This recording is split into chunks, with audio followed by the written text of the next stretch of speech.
भारत की वित्त मंत्री निर्मला सीतारमण जी से कृपया प्रेस वार्ता में सारे पत्रकारों से उनको संबोधित करें। नमस्कार। I'm in the Karyakarta of the party. I've come to speak on something which disturbs all our minds. The rape in Hoshiarpur,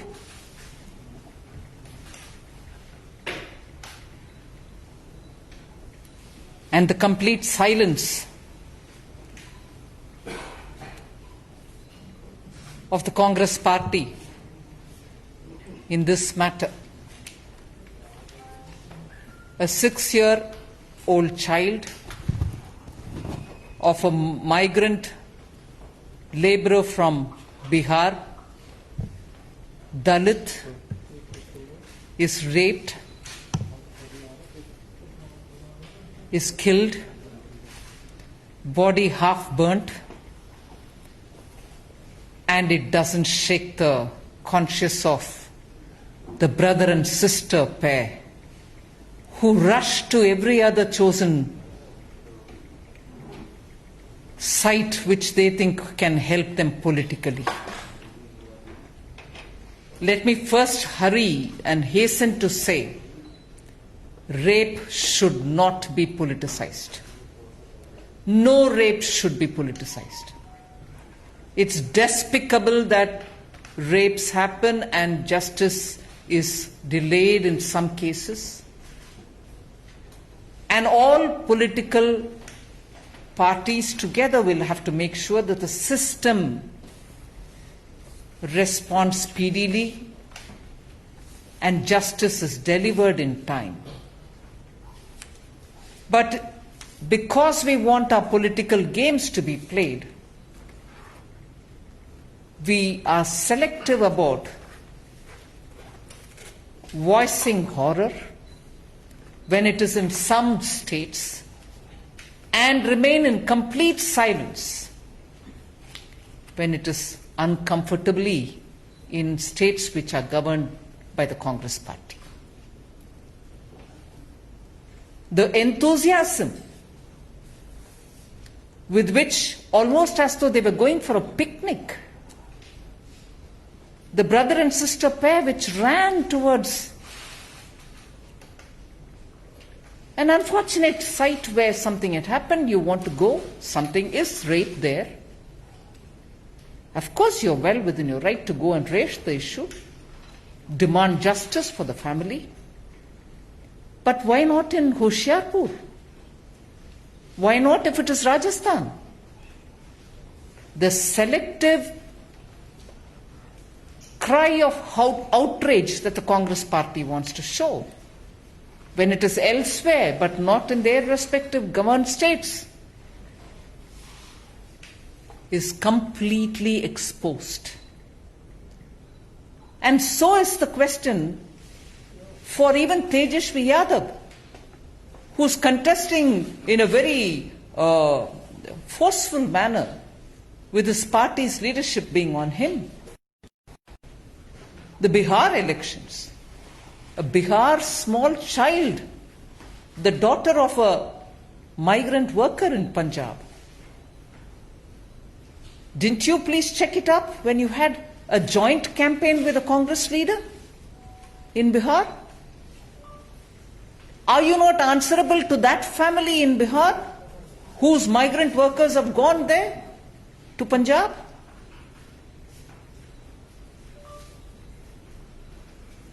And of course, it doesn't help to say that when I was just looking at the details, there are allegations, at least there were allegations in 2008 against the brothers of the RJD in Delhi for eve teasing and, allegations of misbehavior with women.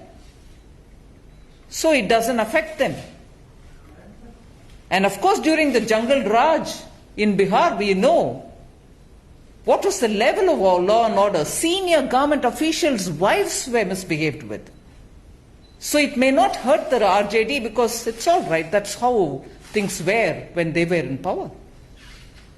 But the pretentious Congress is nowhere. Not a word from the tweet friendly leader, Shri Rahul Gandhi. No tweets on this. No outrage on this. And no picnic on this. Congress party should stand up and answer. A woman, a lady, heads their party. Does this kind of selective outrage suit the stature of their party? I wish the Congress party comes out to answer. The BJP stands with all those who want to give justice to this family in Hoshiarpur. I recall when it was something in Hathras in UP, 35 senior MPs of the party from all over the country, flamboyant in their statements in Twitter, were wanting to go marching to Hathras, asking for justice. Where are those 35 today? No sense of outrage? If it's a Bihari, Dalit child, because it is Punjab under Congress government?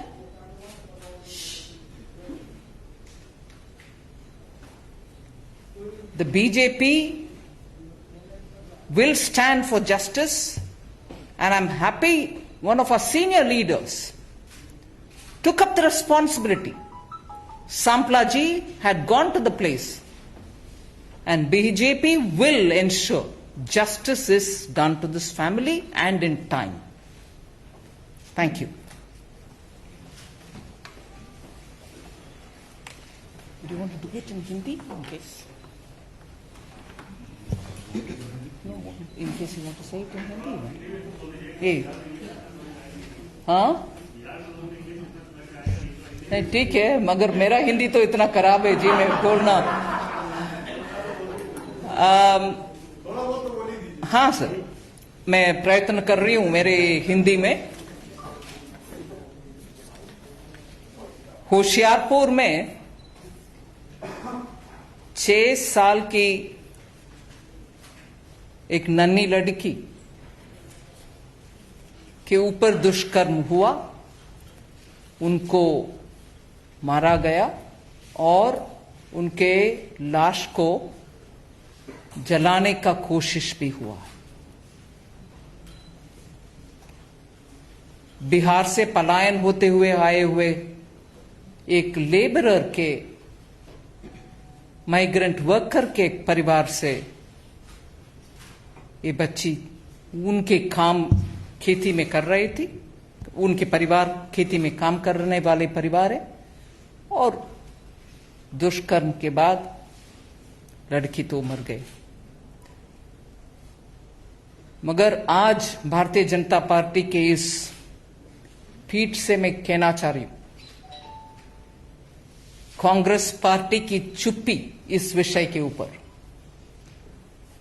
एकदम दुखद है। आप rape को पहले राजनीति से जोड़ना नहीं चाहिए। महिला का सुरक्षित रखने का जिम्मेदारी हम सबका है। राजनीति करना रेप के विषय में गलत है। मैं आज कांग्रेस पार्टी से पूछना चाहती हूं, क्या जहां आपकी सरकार नहीं है वहां अगर रेप होता है, उसके खिलाफ आप भाई बहन गाड़ी में बैठते हुए हंसी मजाक करते हुए पिकनिक में जाने जैसे आप प्रोटेस्ट करने के लिए जाएंगे? मगर होशियारपुर, क्योंकि उधर पंजाब की सरकार है, कांग्रेस की सरकार है, आप होशियारपुर के ऊपर एक भी बात नहीं बोलेंगे क्या?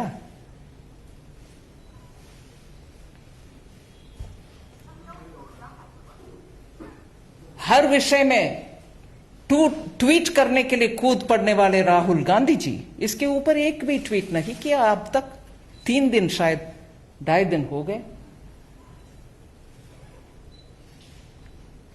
और कल बिहार में तेजस्वी यादव के साथ आप भी कैंपेन में गए थे। क्यों आरजेडी के नेता तेजस्वी यादव राहुल गांधी जी से नहीं पूछा कि बिहार के सुपुत्री उधर पंजाब में जहां कांग्रेस की सरकार है वहां ये दुष्कर्म हुआ, उसके बारे में क्यों राहुल गांधी जी और तेजस्वी उधर से चुनाव के संबंधित संबोधन करते हुए इसके बारे में बोल नहीं सकते थे?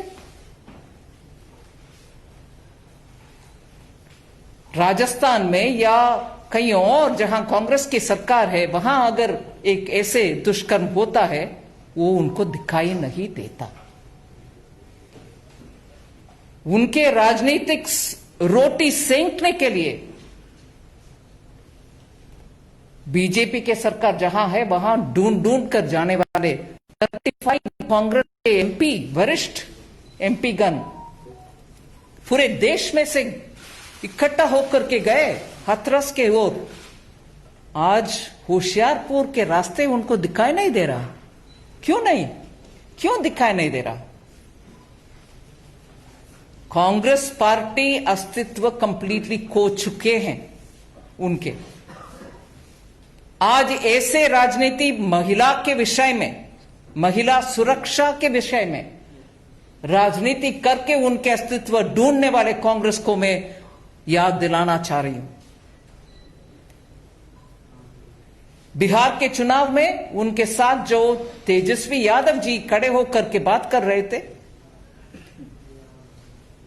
मैं इस विषय में न्यूज रिपोर्ट्स पढ़ने के समय मुझे दिखाई दिया 2008 में आरजेडी के दोनों भाई उनके ऊपर दिल्ली में छेड़छाड़ के एलिगेशंस भी थे।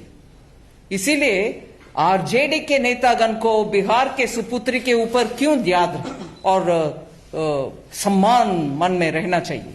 बिल्कुल नहीं, नहीं रहेगा। क्योंकि आरजेडी के जंगल राज के समय वरिष्ठ अधिकारीगण के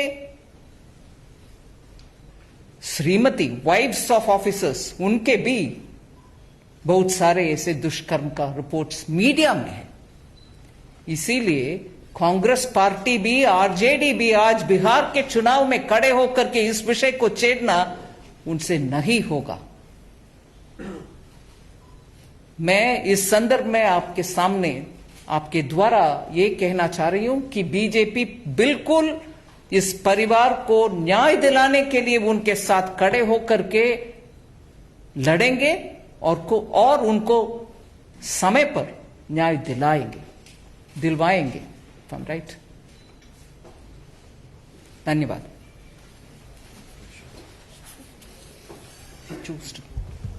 किसी का कोई प्रश्न हो तो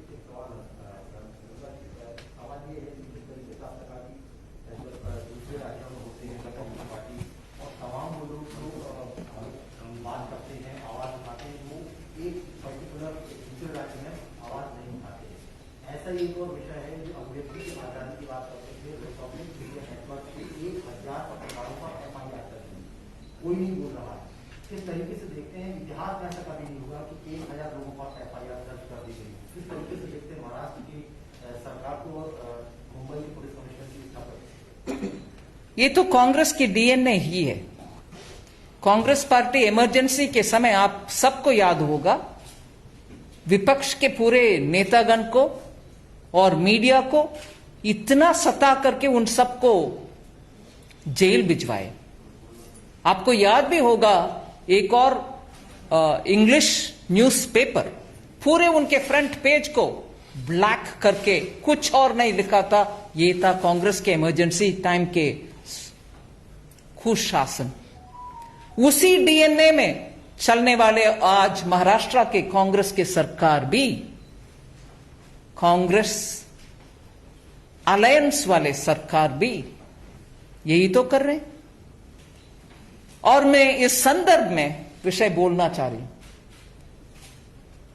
चाहे वो वामपंथी हो, चाहे वो टुकड़े टुकड़े घोषणा करने वाले एक्सट्रीम वामपंथी हो, या उनको समर्थन देने वाले कांग्रेस हो,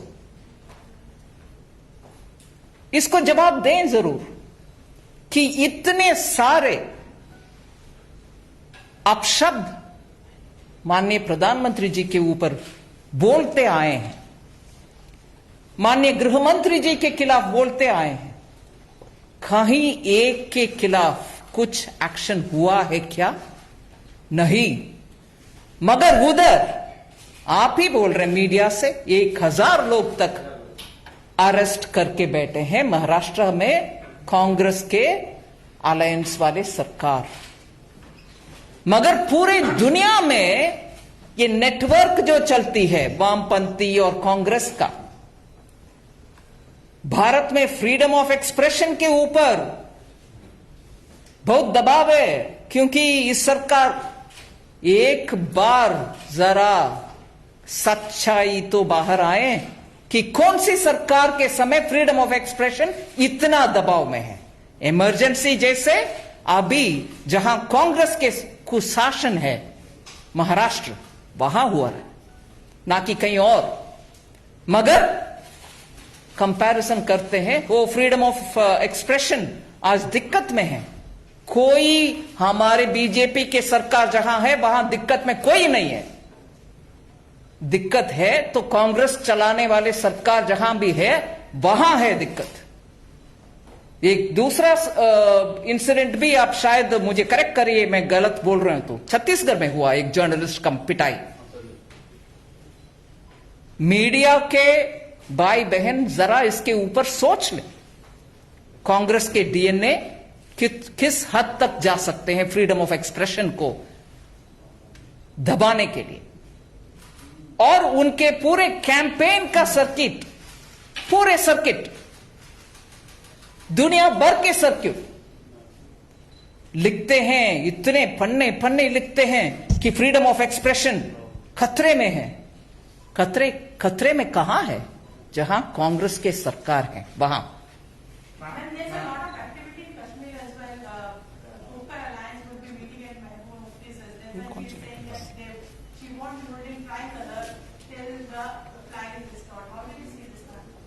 I would rather focus on today's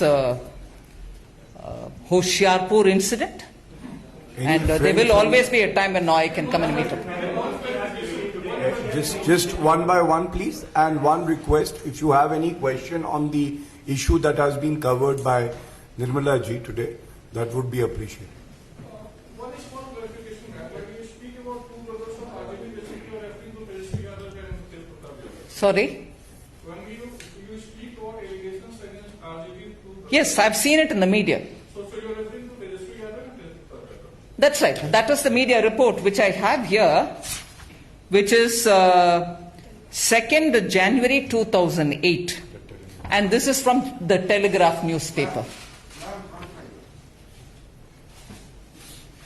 Anyone else? The manifesto announcement of the COVID vaccine has seen a lot of criticism. Clarify. Yeah, but I like to concentrate on the Hoshiarpur thing. The Bihar elections and the RJD has released its manifesto today as well. This has That's fine. come under scrutiny. There's no scrutiny on it. If there's no scrutiny, it is a manifesto announcement. A party can announce what it wants in terms of when it comes to power, what it would do. And that's exactly what it is announced. It is part of a manifesto promise. Every political party, when it releases its manifesto, does state what it wants to do for its state. Health is a state subject, and it can obviously pick up on things which it wants to do. So it's perfectly in order, I would think. Thank you. Thank you everyone for being here on such a short notice.